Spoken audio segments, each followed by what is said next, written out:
Hi, we are back for round 6 of the event to end all events, and we got a spicy one this round. So we have Lucy Wilkins playing Yorion, and then we have Gareth Begley on Merfolk. Look, who's going to win? The sea or the sky? Exactly. Now, both of these players are at a record of 2 wins, 2 losses, and a draw. So one of these players is going to be knocked out of contention for day 2 on this match. So we thought we'd put it on camera, give you some spicy stuff that's happening on some of the other tables. We are definitely starting to see some of the cream rise to the top of the coffee here. There's a lot of Grixes and a lot of shops on the top tables. So we might save a little bit of those for later. But for now, Sky Noodle versus Fish. So players reviewing the deck list now. We're going to get into it. Looking through that Yorion deck list may take a little bit more time. Yeah, look, there's a lot of cards in Lucy's lists here, but from what we've had a quick peruse of, we've got some avatar cards. We have the new blue-white Aang, Swift Savior, which is kind of reminiscent of Spell Queller / Aven Interrupter, but it also hits permanents in play as well. Well, not lands, but it'll hit non-land permanents as well. We've got Waterbending 8, yeah? Yes, it's Waterbending 8 to transform it. It becomes a 5/5 with Reach and Trample, and when it attacks, it puts a +1/+1 counter on every tapped creature you control. So Aang wants to be attacking with the friends. Yeah, for sure. And Lucy's list is pretty aggressive. There's a lot of 1-drops in this list. We have a ton of Mana Dorks.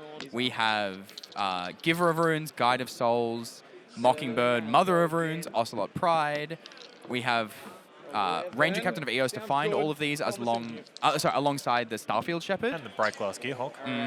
And we also are an Urza Saga deck. So Lucy's got a couple of targets here. We've got Lava Spur Boots, Mana Vault, Shadow Spear, Skull Clamp, which is going to be a big player in this game. Skull Clamp's definitely going to pull some weight here. For sure. And we also have that Haywire Might in the main as well. And then Gareth's list is going to be the classic fish. I didn't even know there was enough fish to make it work in 7 Point. There are a lot of unique fish. I mean, much like the Pacific Ocean, Gareth has found a lot of different fish here. Well, there's at least 4 different lords we can think of off the top of our heads. True. And so when you think of 7 Point decks, if you can find 4 of a card that is basically the same card, that's a playset. That is just like good old-fashioned normal Magic. Inbuilt consistency. Exactly. Okay, so Lucy's hand looks like 2 basic forests, Aspara's Headquarters, Windswept Heath, Green Sun Zenith, and Eladamri's Call, so lots of tutors as well, which is going to help with the consistency of this 80-card monstrosity. And we're up against a few islands, Cavern of Souls. Looks like an Otawara. We've got a Force of Negation, Brazen Borrower. Hey, that's not a fish.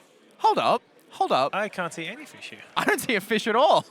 Oh, we got to send it back. There's just no fish. Throwing that net back in the ocean, see if we can find some more fish to grab here. So you played a lot of Yorion when it was legal in, formats, and it actually mattered. I have played probably far too much Yorion. How many times do you shuffle on average with a Yorion deck, and do your hands hurt? I would shuffle far too many times, especially given I played primarily Modern with all the fetch lands. Right? And Lucy's got more tutors and fetch lands than you would see in any Modern deck. Her hands have got to be sore by 6 rounds in of this event, shuffling 80 cards like 5 or 6 times a game. You reckon they're double sleeved? Oh, you'd have to be a psychopath to double sleeve this. Then again, 7 Point lists cost a lot of money. Hey, Brazen Borrower's come back. The Borrower won't go away. Is that a 1 Shitong? I do believe we have 1 Shitong, the Librarian, at the back there. We have a Dismember. I can't tell what the 1-drop is there. Oh, it looks like a Stifle is one of them, but I can't tell what that other one is behind the Dismember. Okay. Right. So we don't want the Borrower. Looks like we're keeping our 6. Good to go. I do like Stifle. It's so much better on the play. And we are on the play. Gareth winning the dice roll there. We get to find out what this 1-drop is. Oh, yeah. I still don't know what this one is. Let's pull up Gareth's deck list and see if I can find out exactly what we are looking at here. This is the Aether Drift Merfolk. Oh, the one with Exhaust. Interesting. Yes. Okay. Oh. Not quite sure how it's going to compare to the Ignoble Hierarch stuff. Ignoble Hierarch. See, I'm loving Lucy's list with such a density of mana Aether Vial's dogs. a pretty good draw. Yeah. And we just need some creatures. And the problem I'm seeing with the Aether Vial in this hand is that we don't want to vial in Wan Shitong. You want to try and get that ETB trigger when you pay the X cost. Yeah, but vialing it in response to sacrificing fetch lands. True, we get to utilize the mana. We've got the Dismember now coming at Ignoble Hierarchy here. Punchy Tong against all these tutors and fetch lands. Yeah, this Seems like a powerhouse. This bird's gonna grow, I'll tell you what. But again, not a fish. Have we been lied to? Is Gareth actually registering any fish? We do have one in play. True, but like... This one does start your engines. Come on, let's go. No, he's only exhausting. And I'll pass to you. How are we looking, Ian? We good? Okay.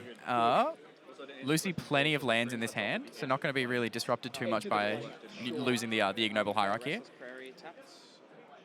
Okay. It does look like a few too many. Potentially. Are we going to Green Suns for the Dryad Arbor? Let's go. Beautiful. Beautiful. Love this. Just setting up for this Yorion as quick as possible with a lot of the ETB triggers that are available in her list.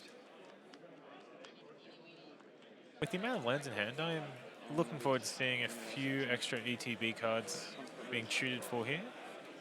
The old Damery's Call. For sure, for sure. So we've gotten the Dryad Arbor here. Boom.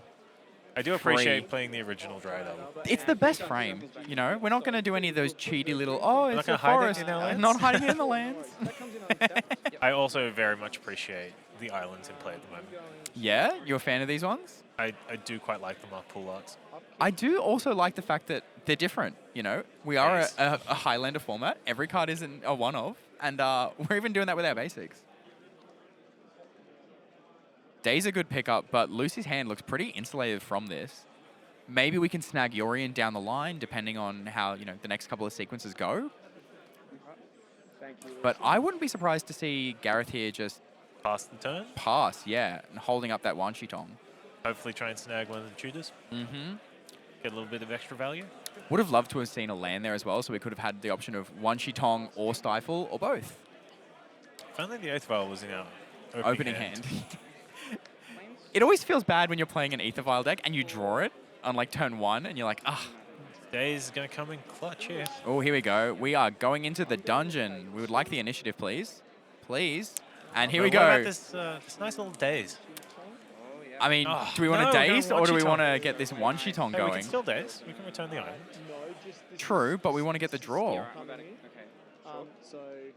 So, okay. We're getting the Wanshi Tong ETB trigger. X is 0, so we're not going to draw cards here. We're not going to get any counters. Ooh, okay, so we are just going to Daze. This is interesting. We don't want to have the initiative as part of the... We're going to have to return an island here? Yeah, there we go. Yeah, don't want to introduce the initiative mechanic, which is interesting because... Maybe I'm tempted to let the initiative come in if yeah, we have when you've got this evasive Wanshi Tong. And honestly... Tamio was in the draw. Again, this Aether Vial is just mocking Gareth. Question for you. What's going to happen if Tamio was to hit? Would it take the initiative? No, right? No, it would not? Yeah, no power. No power. See, I'm getting judge questioned all day by Matt. Sorry, I can ask you a few more complicated ones if you'd like. Yeah, let me try and maintain some professionalism. I can't look that bad on camera. 8th Vial has come into play. There we go. This is probably going to... I would assume we're holding up the Stifle here, and we're going to be trying to use this Aether Vial to put the Tamio in, and then just have our mana free for the rest of the game, essentially. Caracas with Yorion. Now that's a combo. How do you feel about bouncing that Wanshi Tong? I mean, I don't hate it. Realistically, I don't hate it. It seems a little bit rough. Lucy's offering the trade here as well. I love this. This is so cheeky. Do you want to trade your land for your legendary creature? We'll see. We'll see. No, Gareth's just taking the damage. And now, yeah, Lucy is quite flooded with this hand. We see the still has the Spyro's Headquarter in hand. We can still have the the Windswept Heath and the basic forest as well. So it's just Eladamri's Call is the only non-land in the hand. But the board's not running away. Like there's not too much going on here. I think this is mostly fine. It's a very slow game, and I think this is coupled with Lucy's flooding. Gareth took a mulligan, and his hand has not really developed too aggressively from there. It may not have developed aggressively, but it has a few ways to generate a lot of extra value with this Wanshi Tong. Our Merfolk can exhaust to draw a few cards. We've got the Tamio in hand, we can wile in. We've got the Tamio, we've also got this Spell Pierce Stifle as like ways to try and impact with the board. With any future developments from Lucy as well. So interesting to see how these next few turns are going to play out, but strap in folks, it looks like we're in for a little bit of a slow one. We are bouncing the One Tong. Back to the hand you go, Librarian. Lucy wants to get loud, and Librarian's not allowed to. Not going to help with that situation. We're going to stay quiet at some point. Exactly. Everyone be very quiet. Shh. This card is Are we really thinking about impressed us. stifling our Caracas here? Would you? I wouldn't. I mean, we already know this is a Yorion list, right? So I don't really want to give you the option of having Yorion impact the board for such a massive, big play that could happen later on when you can easily interact with that for single blue. Oh, we may be stifling the cycle, though. If you're in Lucy's position and your opponent keeps pausing on every instance you make, you've got to have the read on this, much like a good Librarian would want you to. You're reading a lot from this instance. Look, anytime my opponent has 2 untapped islands, I'm pausing and thinking every single play I make. You know what? Even if you have nothing in hand, if you've got 2 untapped islands, you've got to bluff something. I am well-versed in this bluff. But we know the One Tong's in hand. We do. We know of the bird. We know of, as I've been dubbing it all day, Mrs. Lathuris, my library teacher from my primary school. I believe Gareth is just getting confirmation and asking a question as to whether or not we can stifle this cycle. Which the answer would be, Matthew? Yes. Yes. We have an activated ability, cycling, stifle. Good way to say hard no to that. Interesting. So we're still in the tank on this.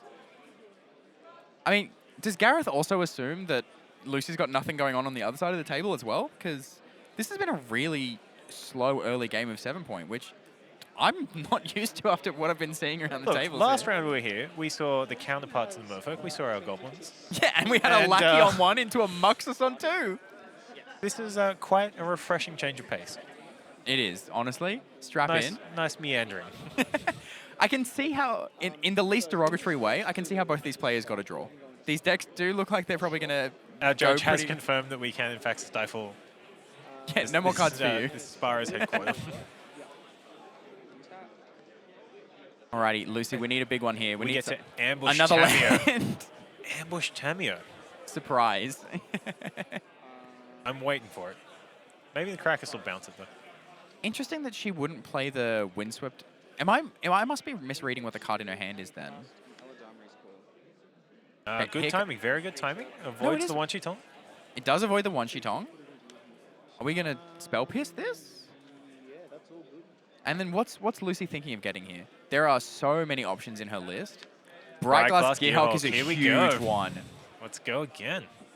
We don't need to shuffle yet, Lucy. Let's cast our Gearhulk, go again. Whoa. As the control player in the booth, I would assume you'd just, hang on. No, I need you to shuffle to give the illusion that something could happen here. I would let Lucy cast straight away, and then... Okay, sure. Save a little bit of time just in case. I will attempt to cast Gearhulk. Now we're searching again. I love double searching in response to, this is bird back in the optimal hand. play against One Tong here. Yeah. Lucy's actually giving a mini masterclass. I'm loving it, honestly. And it's one of those things that we have done a lot of testing of the Grixis deck with One Tong and learning how this card's going to impact the format over the last couple of days since it got spoiled. And a lot of our teammates went from this card's broken to this card's all right. It's kind of good, I guess. But it's one of those things that when you are very cognizant of the fact that the Librarian exists, you start fetching more aggressively, you start playing around it, and once it's being played around, the card loses a lot of its power level. It's kind of like Opposition Agent. Once it's in play and you know what's going on, you're like, okay, hold up. I'm not going to give you the value for free. I'd still say this weekend is probably the best possible weekend for One Tong. Oh, for sure. No one has experience playing I was against going to say, I would assume 80-90% of the players. And an Urza's Saga. Very powerful. That's some We're value. going for some big grind. So I can get an enchantment. And then, weirdly enough, we don't have a blue source, but we do have the fetch line in hand. So we're going to try and loop Bright Glass Gearhulk with this Mockingbird to get another Bright Glass Gearhulk. This one flies, so it can eventually block this Tamio that's going to be ambush vipered in here. Hiya. There she is. And Lucy just showing the value that this Yorion deck adds. And also, to be honest, why it was banned in Modern. Because this is very slow, very grindy, but most of the time, it gets there. Oh, look, we've got some classic Legacy interactions here. Caracas versus Aether Vial. We've got some fairly traditional modern plays. We're going Green Suns for our Dryad Arbor. We've got some Tamio. standard interactions here. We've got Mockingbird with Bright Glass Gearhawk. The beauty of 7 All point. formats. Every format displayed. I have to admit, I am personally offended by the card that was just played. But the card is played Cavern of Souls? Yeah. Matt's eyelids are twitching here right now. I remember the day that this got put into standard, like a couple of months ago or so, earlier this year, and you were livid. How could they have done this to me? I think were your exact Not once, words. but twice. I lived through the first iteration. It was awful. This is a great clue token. This is beautiful. Inspector Gadget, The let's go. Inspector Gadget clue token is sick. Big fan of this.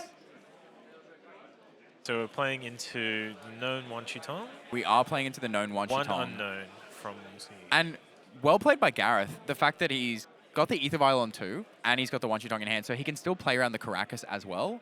So I feel like however we go about this, we are getting 1 draw off the Wan Chitong. We Here might is even Wan get Chitong. 2. Activate Vial. The bird's in.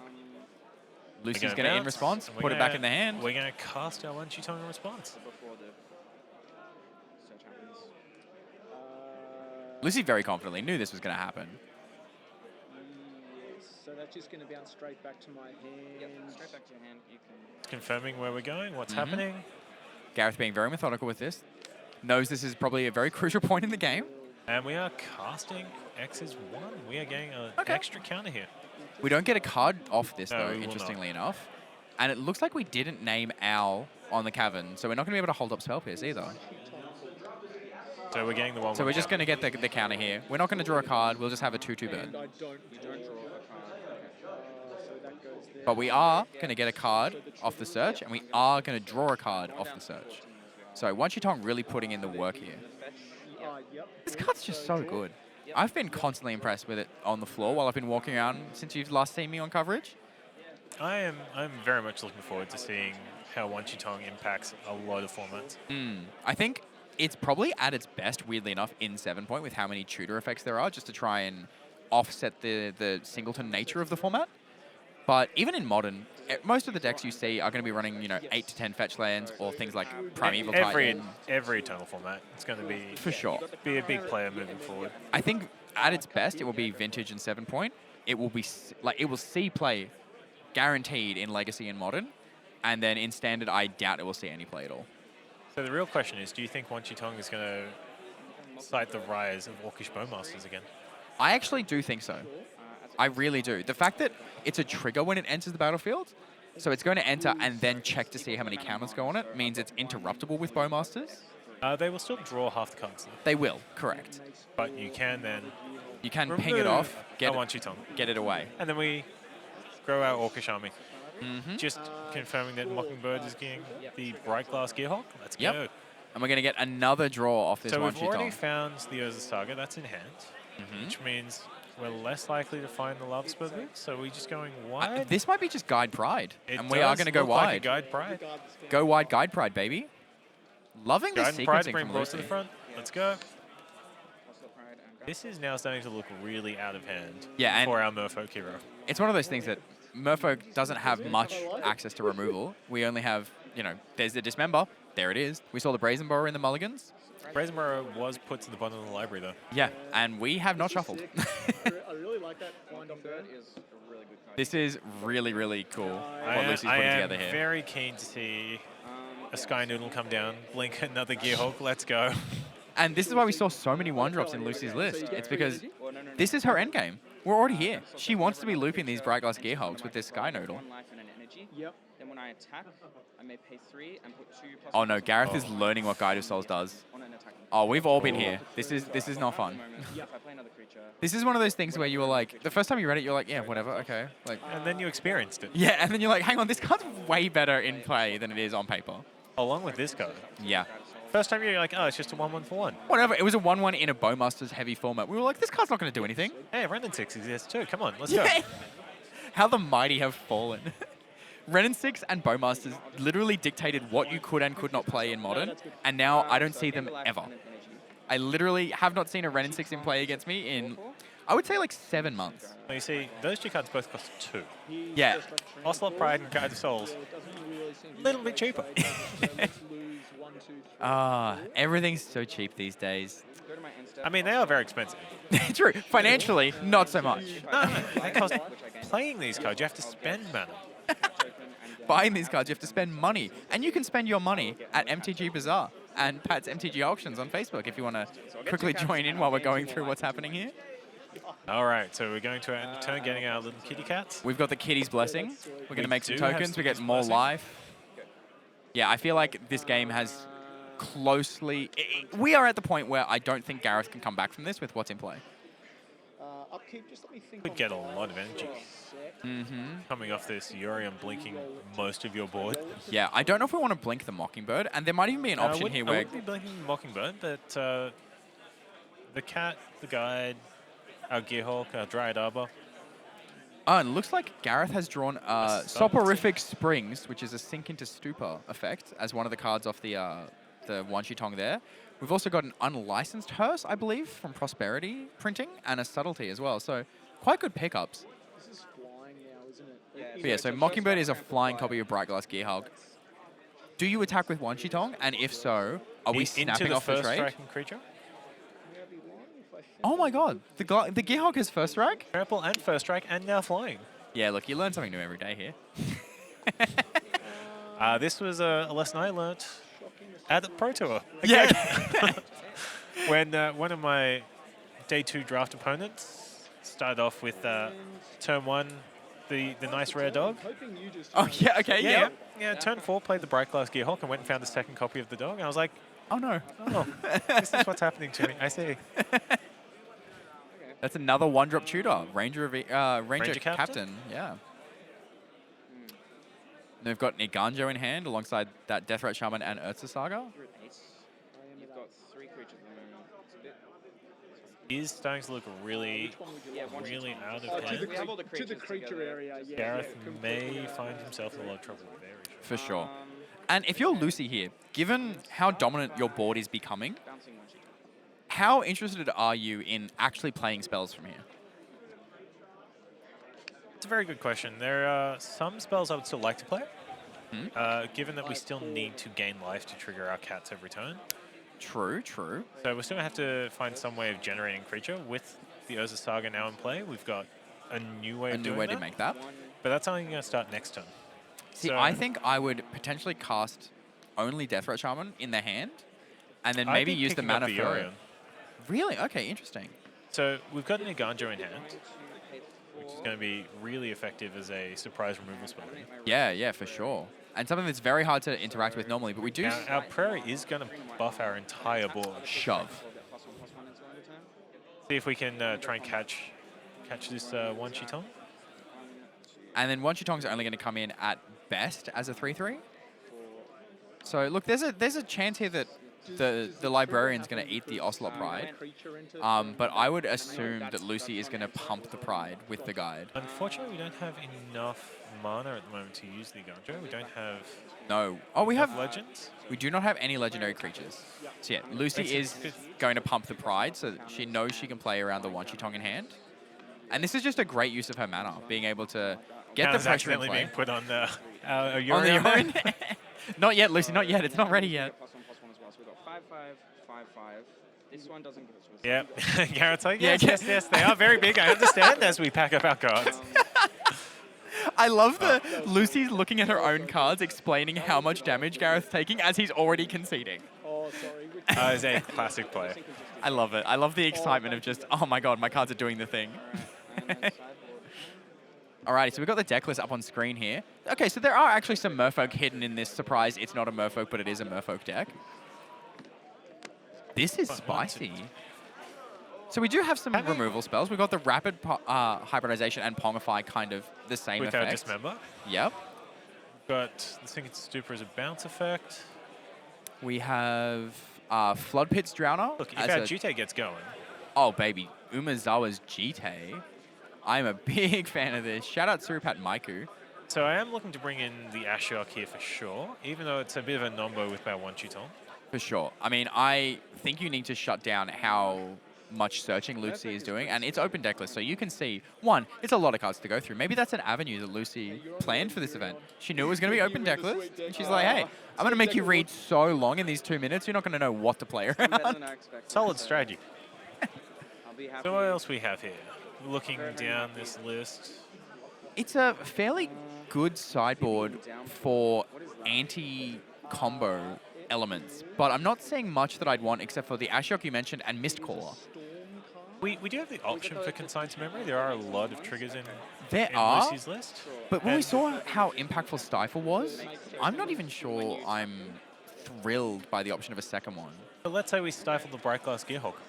True. Then we get to, That means no Mockingbird, no extra Bright Glass Gearhawk. and then we run away from the train there. Yeah. Like, we've got some options. Awesome. No worries. We are, I guess we are not exactly going off the deep end with these fish. Let's take a look at Lucy's sideboard here. There is so much to look at here. In fact, hang on. With the way our formatting is this 81 cards in the main? Oh, no, sorry, no. The Yorion Companion is being shown at the bottom there. Okay. I was about to say, we have an 81 card deck. I couldn't fit it down to just 80. We do have 2 forests there, 2 plains. Significant amount of basics, but realistically not. Well, it's been a long time since I've seen elephant grass in play. I love elephant grass. Definitely not the we do have matchup for the choke and the carpet of flowers here. I can imagine those are slam dunks coming in. Anything else you like from this sideboard? I might consider the engineered explosives, but given that Merfolk do have a lot of 2-drop lords, And you have a lot of only 1-drop creatures. I don't hate it. seems like an option we can I go don't for. hate it at all. And then what are we looking to get out of the main deck here? Because to be honest, most of this still looks great. I might lean away from potential. I mean, I'm just having a look here. The Severance Priest, I think, being so hard on the mana when you should realistically be expecting to play against like Back to Basics, Flood Moon, you might want to err away from the splash color there. Other than that, is Kithian that great? Not sure. I'd also be contemplating cards like Skrelv here. Yeah, there isn't that much removal in the Merfolk deck. And you're not really trying to, have one big creature hit in for chunks. We are going wide, as we saw last game. So, yeah, I could see cutting the triple mother effects, or, at least, like, shaving down on that effect. Yeah, I'd be looking at keeping our Mother of Runes, probably going down on Skrelv, given that he can't block, True. which may come up. Now, Lucy does have an island in her deck. She has a couple. We've definitely got at least the Hallowed Fountain. We've got the Breeding Pool. We've So got Hedge Maze. It is possible. We've got the Spyro's headquarters. In fact, this is an 8-point list, it looks like. Very much so. So we do have quite a few islands here, so maybe the Island Walk is going to be relevant. Yeah, for sure. And, Lucy played around that quite well in Game 1 when we saw she held that Windswept Heath knowing she needed it for blue mana and only cracked it when she needed to cast a spell for blue. She didn't play it early knowing that almost every card that has Merfolk and +1/+1 on it is going to give some form of Island Walk. So honestly, looking back, masterclass. Very impressed with that play. I think Lucy did a wonderful job, especially playing around that one Chitong early. Mm-hmm. Denying any extra value for that Merfolk play. And this is the thing. Wan Shitong was already very good in that game. She was playing around it really well, and it still managed to draw a bunch of cards, get a bunch of value. It kind of dictated how Lucy had to play that game. And this is just the power of this owl. But as we said about it earlier, the more you know it's there, the more you know you have to play around it and these play patterns, the better it is for you. And the less impactful that little bird is going to be. Little bird's going to become very big very quickly. I have a feeling this card is going to be one of those cards that I fall in love with when I'm playing. And then when I see my opponent playing, I'm like, this thing is so... It's okay. It's okay. It can always be pushed. I need to calm down. It can always be pushed. You'll be fine. I do question the effectiveness of pushing a bird. Yeah. Somehow, we just ignore that. It's fine. Where are we pushing these fish? Like, they're underwater. What are you going And to... pushing him onto land. That's good. I'll give you that. That's good. All right. Players are shuffling up, getting ready to present. Finished our sideboarding. We are a little bit over halfway through the round time, so I'm a little bit concerned for Gareth's ability to close out 2 more games. And we saw his list overall is not that aggressive. But It is more tempo-driven. There is a solid chance that if we draw quite a few of the Lord effects, we could get very, very aggressive. but at the moment it does seem a little bit more tempo and value orientated. Which, honestly, this is Lucy's bread and butter. If he wants to be playing a tempo game and trying to outvalue her, I don't see how that happens. So it might be one of those things where your deck is not designed to be playing in this way, but you have to change how you are playing to win the match. I do think Merfolk was a very interesting choice for this weekend, given that we are expecting quite a lot of the heavier combo decks and a few blue-based decks throughout the weekend. Sure. I think Fish was a very interesting call. I can get behind it. I can get behind it too. I don't hate the choice at all.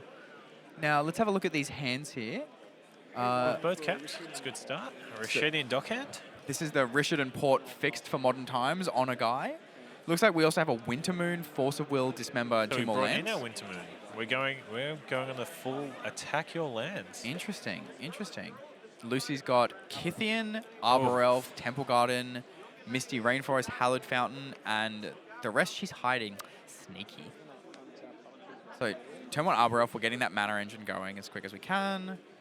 As we saw from the last game, her deck is pretty mana hungry. We do have the Force of Will along with this Dismember. Should you be playing the Winter Moon here? I think, yes. I think my play would be Winter Moon and attack with this Dockhand. I don't think we're going to be, the Dismember, the Arbor Elf, and the tapping your mana. We saw how last game we went for the Dismember on your mana dog, and it just didn't seem to matter. Lucy just waited. She played more mana eventually. She green sun for the Dryad Arbor. This is a little problem for Gareth's hand at the moment. We've got no extra blue card for the Force. We don't have any extra threats, so no more pressure. Okay, so Gareth is going to go for the Dismember the mana. And we are going to port in upkeep, I would believe. Have it. There we go. And Lucy seems completely unperturbed by this. We have more lands in hand. We have more 1-drops in hand. Trying to see those last couple of cards. Definitely got our Kithian. You reckon Kithian's in play for this turn? Interestingly, no. Okay, so what does she want to hold up? Maybe she wants a Surveyor land here. That looked like a Heliod, a Bright Glass Gearhulk. And is that the initiative creature at the back there? Might well be. Do you think we're just playing around cards like Winter Moon at this point? Or are we worried more about like a Harbinger of the Tides and we want to fetch a basic? I was about to say, that might honestly be it. That she wanted to see if there's an option here. Oh, we've drew one Cheeton per turn. That was a great draw. That was a really good draw. I do think players are going to have to start playing around this. Yeah. Cracking fetch in my turn. There we go. So now we're going to get the little bit of value. The bird's going to grow. We're going to draw a card. And we saw Lucy's hand. There's another fetch land in there. There's a Bright Glass Gearhulk in there. And we do not have the Krakers this time. No, we do not. Wan Chi-Tong may well run away with this game. And it doesn't look like we have any removal for it either. So, yeah, there we go.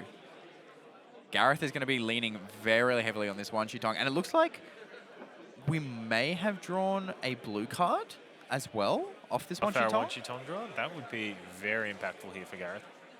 I'm assuming that Lucy gave the go-ahead of just draw your card now. Yeah. There's no point waiting for me to shuffle. I'm getting a Surveyor land. And yeah, drew a Phantasmal Image, which I kind of love. I don't know if I even would want to pitch that to a Force of Will. You've seen how good Lucy's deck is at establishing good creatures with good ETBs. I can get behind letting Lucy resolve this Bright Glass Gearhulk and then get Yours my looks own pretty copy. good. I kind of want to do that too. I like that.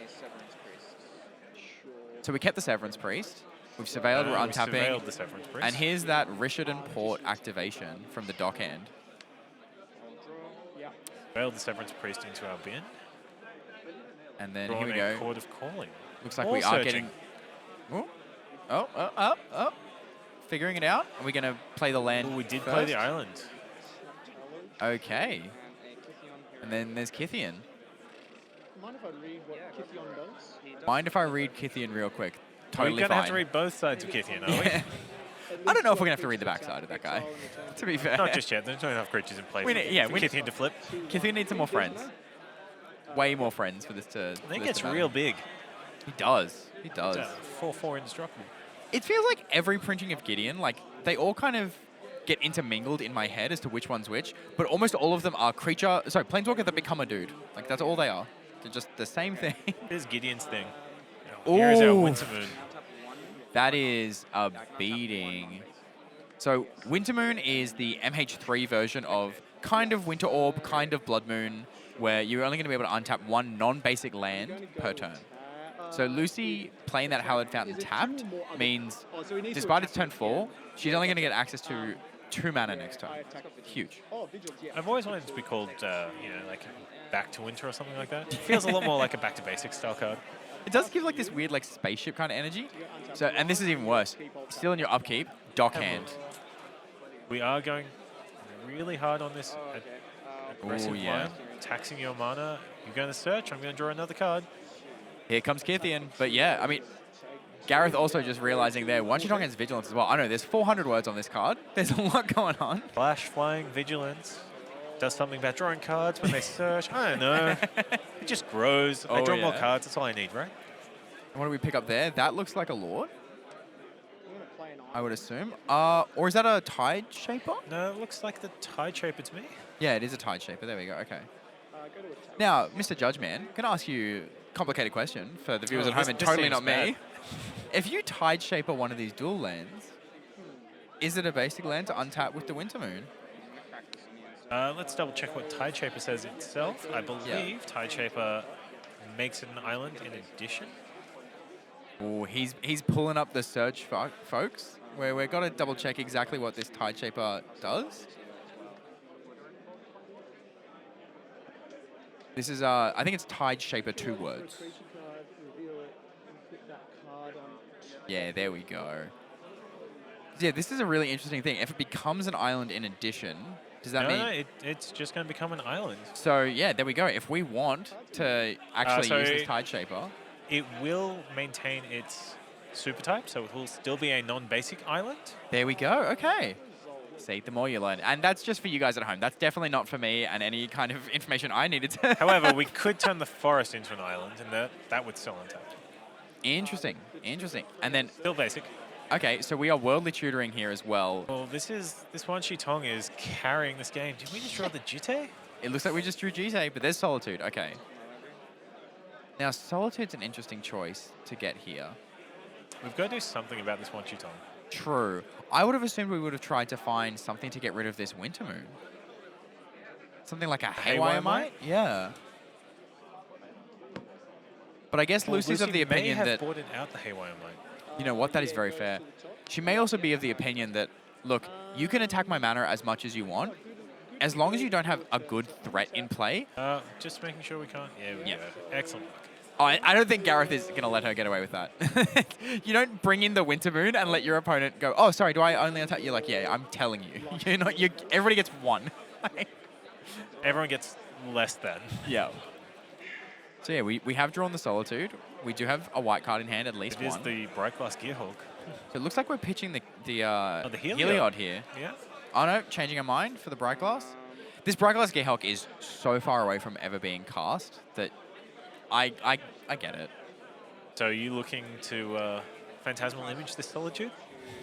Unfortunately, we can't. We can't. I wish. If we had Aethervar from last game, oh, juicy. But no. That would have been a nice play. Are we going to force this? I think I kind of want to force this. Yeah. Let's just keep that pain train running. Get rid of the Tide Shaper. We don't need it. We don't need it. No, we could image something so sick later. I do think it would have been worth actually imaging your dockhand here. Yeah, and that way you really can keeping Lucy off any spells. Yeah. And just letting this Wan Shi Tong run away with the game. That would be so sick. Yeah, this Wan Shi Tong is... It's already running away with the game. This is enormous. And there's the Daze. This Mana Denial plan is going perfectly. This is just mono blue stacks now. I love this. You know what? I was wrong. Mono blue stacks, let's go. This isn't Merfolk. No, absolutely not. The fish are in a prison and it's working. So I'm going to turn your forest into an... There we go. Basic into an island. Interesting. Okay, making that forest real wet. The rainforest is in the graveyard, but here we go. Got another one in play. And then we're going to Jite. Jite up. Attached to Wan Shi Tong, I would believe. Then we're going to go in. We're going to eat the Kithion. Yeah. Umezawa's Jite, definitely not the card it used to be. Nowhere near as scary as it used to be, but right now it's looking as powerful as it was in 2013. How many players do you reckon in this room have had the true GTA experience of just feeling completely demoralized when your opponent plays one. Without throwing too much shade at the players in the room, I would say a lot of these players are fairly old and enfranchised, we'll say. I would say a lot of people here have had their teeth kicked in by a GTA over the last, 15, 20 years. Some of these arena zoomers may not even know what this card does, and that's totally fine. We've just run out Urza Saga. Which normally, fantastic. Right now looks horrible.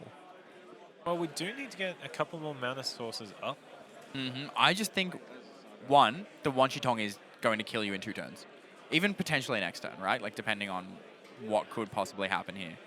But the mana denial plan is going so well, I don't think you're ever going to even be able to make a Saga token. We just draw our Coral Lord? I think this is technically just lethal with what's in play. If we use the last GTA counter to pump Wanchitong, yeah, we can just attack we can for just 8. attack for 8. And with Lucy having Court of Calling that's uncastable in hand... Attacking for 9? The Tide Shaper gets +1/+1 as long as your opponent controls an island? We just have a Lord. Okay, so we're just We going to have do a it this Lord, way. yep. Flash Lord. There we go. All right, game 3. And, 11 and a half minutes on the clock.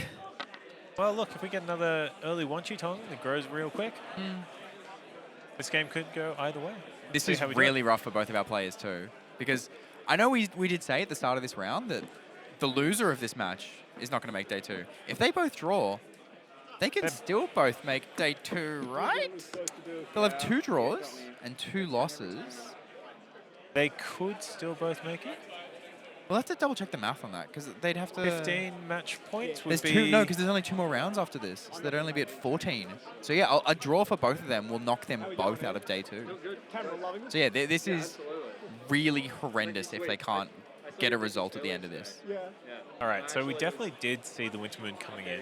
Yeah, do you which think was Lucy's going to rely a bit more on that We Haywire also Might? saw the GTA really do some work that game as well. So I think the Haywire Might's absolutely coming back in if it was boarded out, or it might be a more focal point of her game plan.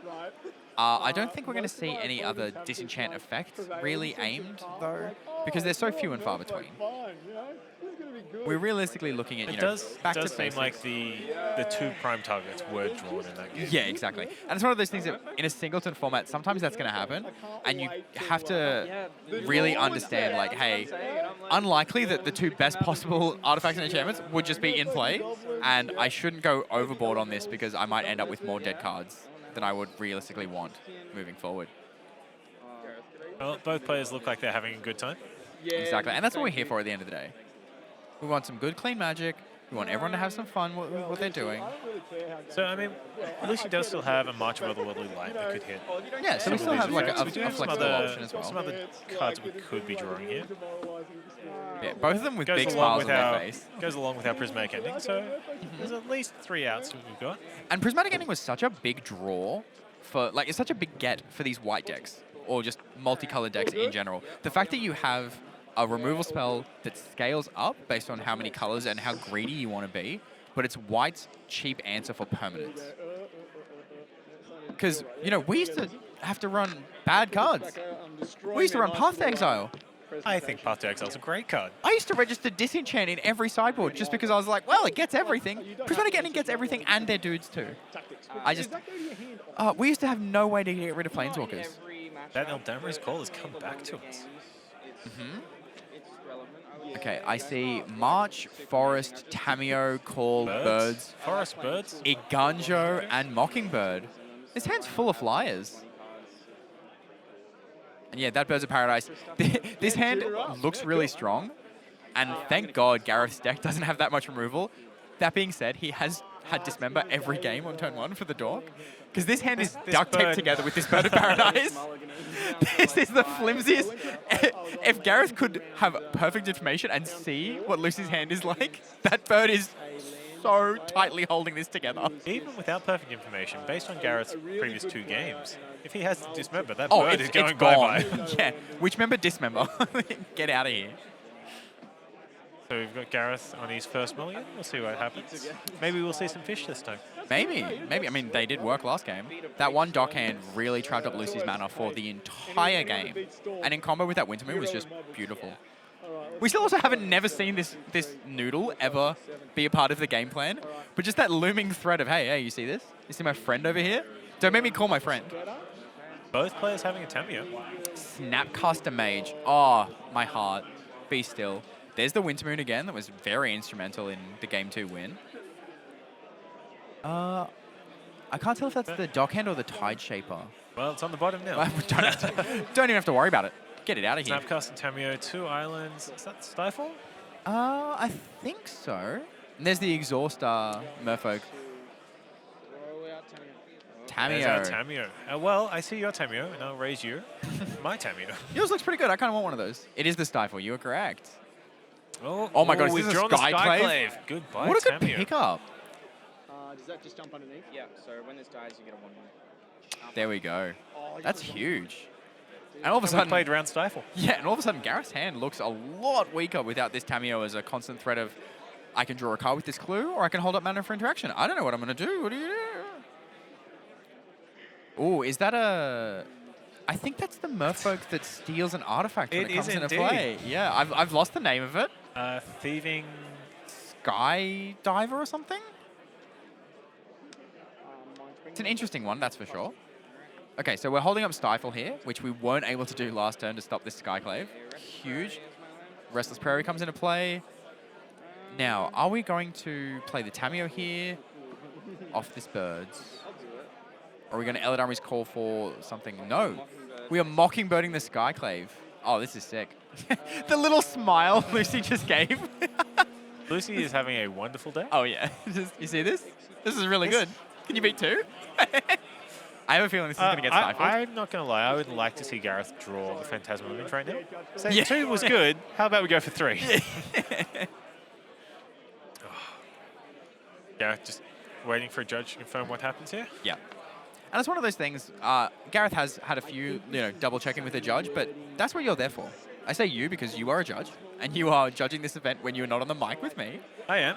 But if you ever don't know what's going on, just ask.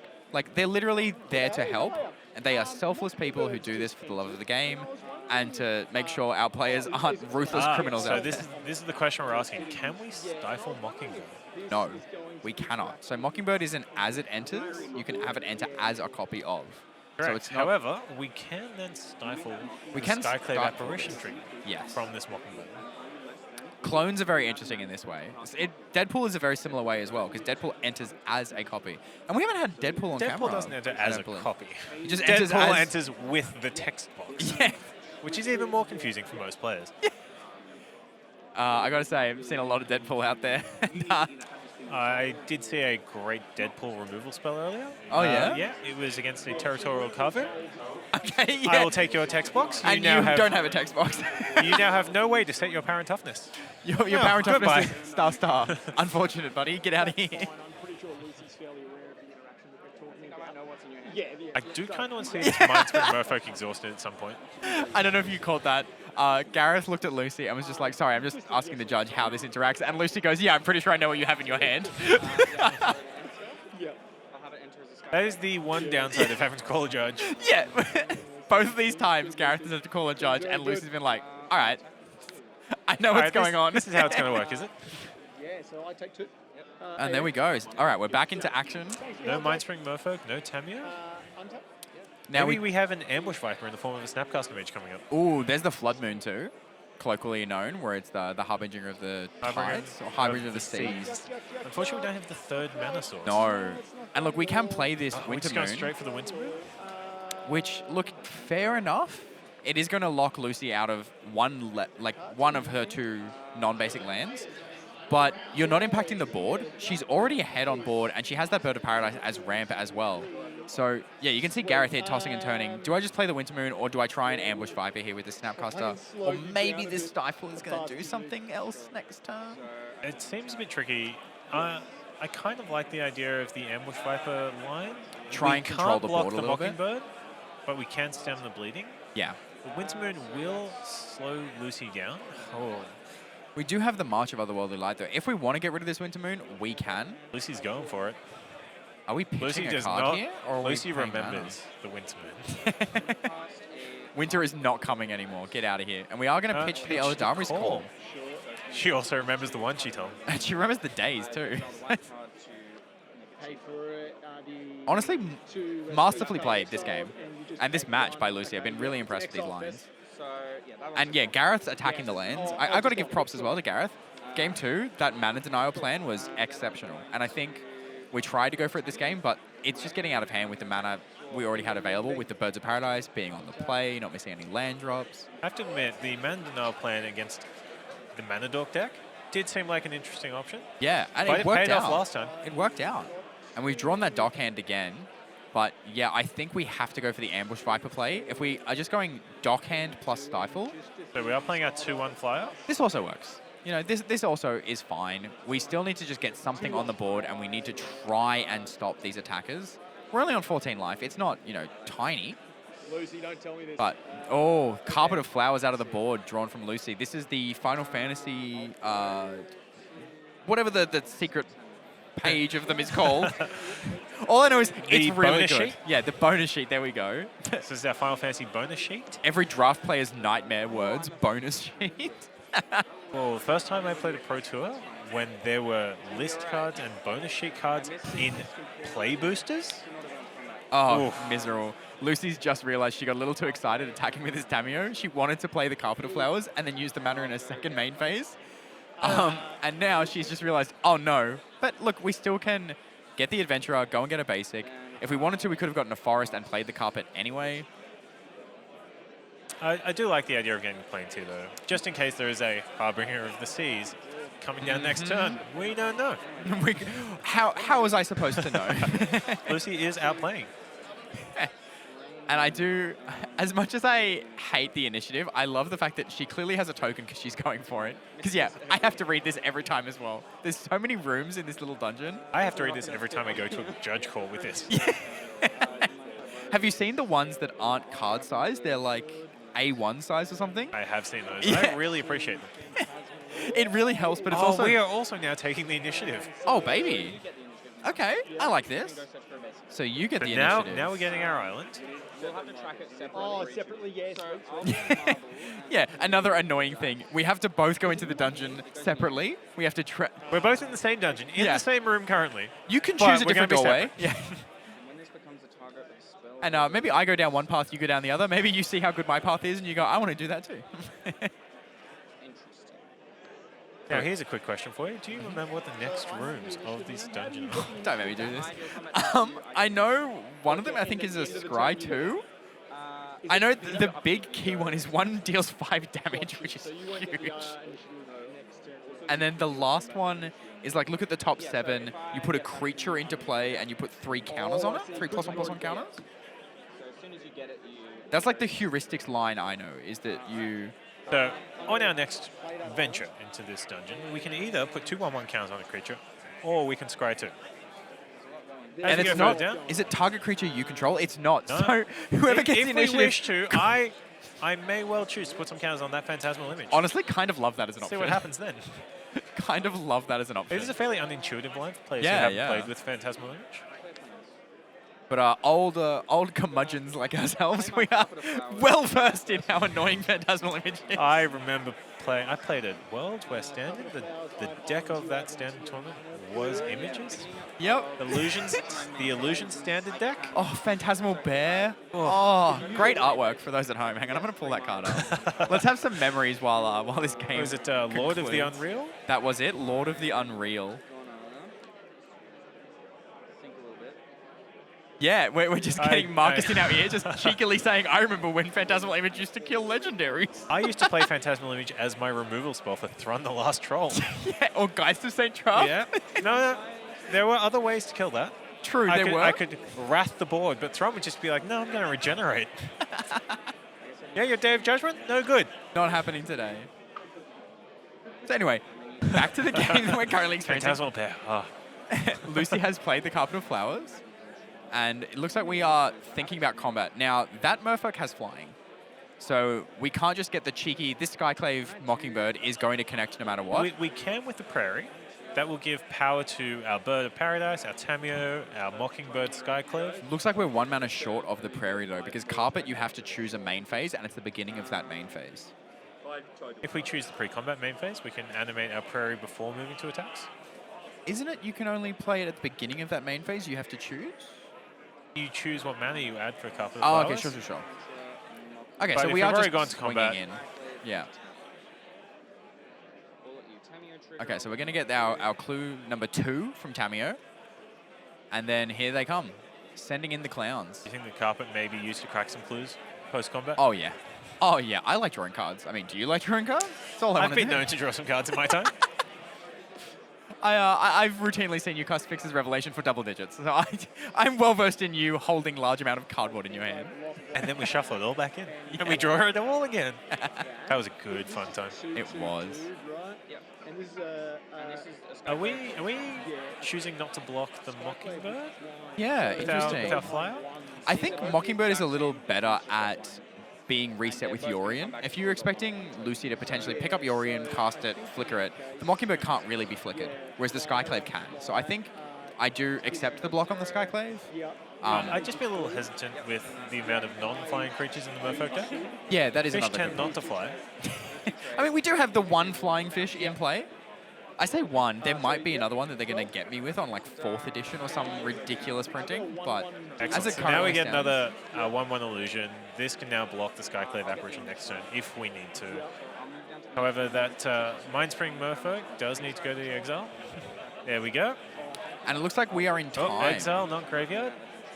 Oh, well, I don't know how relevant it's going to be for the rest of this match. But we are venturing down into the Undercity. Oh, we've put counters on our own creature. We may have missed the Phantasmal trigger there. Yeah, That's Lucy may interesting. not be aware of that interaction. There we go. It's been put back into exile. There we Excellent go. work. Perfect. Yeah, Lucy, as you did say, Phantasmal Image, pretty it's a pretty innocuous interaction, and it might be one of those things with the dungeon where you don't know that it says you control. It might not say you control, you know? Now we do have the 1/1 Spirit token from when the Mockingbird Skyclave leaves the battlefield. I'm just waiting for next turn where Lucy gets to say, trap! As we go into our trap room.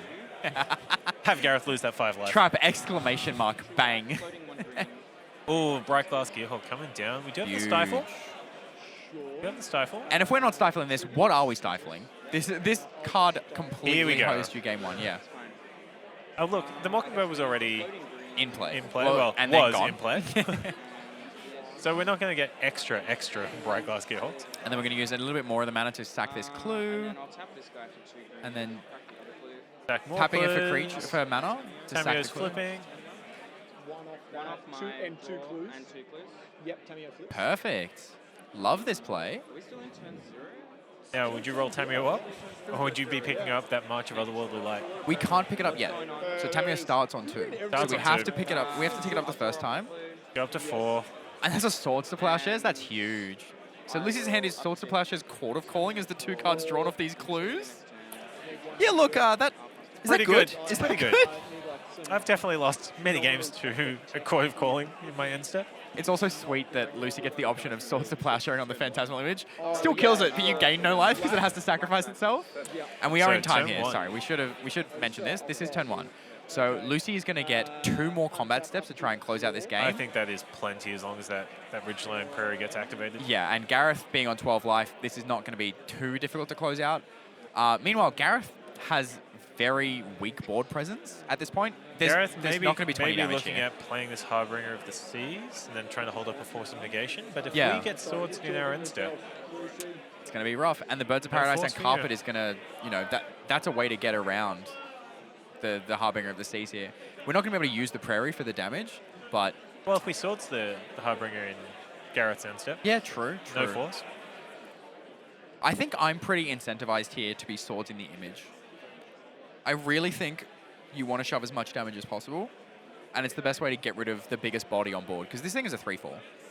If the Harbinger came down, I think I'd still be going for the Harbinger just because I want to activate that Ridgeline Prairie. Yeah, okay, I can see that. Got to try and get maximum pump on our team, especially with our first strike trampling. And we also Deal. do get the option of Tamio can rebuy something from the yard as well. So we could potentially double swords and, both of our lines can work out in the end. Yeah, Gareth deep in the tank here. And now the players are in time. realistically, we want them to play at a reasonable pace, but you get more time to make these decisions. You know, you can slow down a little bit. I would Think not be things through. encouraging players to slow down a little bit. All right, Matt, fastest control player in the West. Look, from a judging standpoint, I would like players to maintain a reasonable pace of play. All right, This Mr. is a Cop. this is a crucial decision here for Gareth. He is going for the line that I was expecting. Yeah. And let's see if Lucy swords Very underwhelming. in the end step with this Bird of Paradise, or if we're going to allow Gareth that force of negation opportunity. I would assume we have to spew this swords here. We have to. You put it in your deck. You've got untapped mana. Let's use our mana. Yeah, see, Oh, end step. yeah, end Oh. step. Let's go. Well done, Lucy. Lucy is really giving a masterclass on how to play this, this Selesnya value deck here. I'm loving it. But once again, I can see how she has a master draw already and how we are in time already. Because That these should games also were be very back and exiled. forth. That is true. The Harbinger does need to join the other friends in the exile zone. Perfect. But yeah, this deck, she's played it masterfully. She hasn't been playing slow at all. Bang! We did it. We did it. We yelled trap. We're doing the thing. I couldn't quite see what she drew there. That was a little bit too fast for my old eyes. Is that Aang? Yeah, it could be. I can't quite see. The other thing as well is that they printed like 4 different artworks for every Aang card. So knowing which one... We're using carpet and cording for 4? What do we have in our deck that's a cord target for 4? Cord for 4. We're not forcing. Interesting. Very like- interesting. Palace Jailer? Here we go. Okay. And we can We're eat going to the get the token. Monarch. We can eat the token. We can eat the Phantasmal Image too. Do we become the Monarch if we eat the Phantasmal Image and it sacks the ability? I believe believe- you become the Monarch when it comes into play. And then Yeah, it's and if then- you are the Monarch. You exile something until you lose the Monarch. Oh no. We are bringing out all the extra weird little cardboards that change games from Commanders. We've got the Monarch, we've got the Initiative. We're going to combat. And- This is multiplayer format scaled down to 1-on-1. Yeah. Now we see how truly powerful these mechanics are. Okay, and we're shoving in. Here we go. I do feel a little sorry for Gareth here. Yeah, this is rough. So we're taking 6 damage here, going to 3. 1, 2, 3, 4, 5. And realistically, Down to we 3, could have one won the more game attack with step. Tamiyo tick down, grab either March or Swords, get rid of that token, shove in. But we're getting the swords back after combat. And there we go, we've locked it up. The return of the swords Congratulations. locks it up here. Well played, Lucy. Well played, well played. Really enjoyed this. I like this deck. I like this a lot. And it's 8 points too, so this is another thing we haven't, at least I haven't Well, talked if about you've on got the coverage. extra 20 cards, you may as well get the extra point in them. Yeah, exactly. I mean, it'll even out in the end, right? It all comes out in the wash. We're all drawing about the same amount of points every game, right? Right? But yeah, 8-point lists for those who want to potentially get into 7-point if you're not playing it. You do get to play 8th point if you're not playing reserved list cards. Very, So, very true. given I actually that- quite enjoy the deck building challenge of not using any reserve list For cards. sure, and there are like some key differences. Obviously, your mana base is going to be a lot worse. You're not playing with the Alpha Beta Unlimited dual lands. You're playing with shock lands a lot of the time.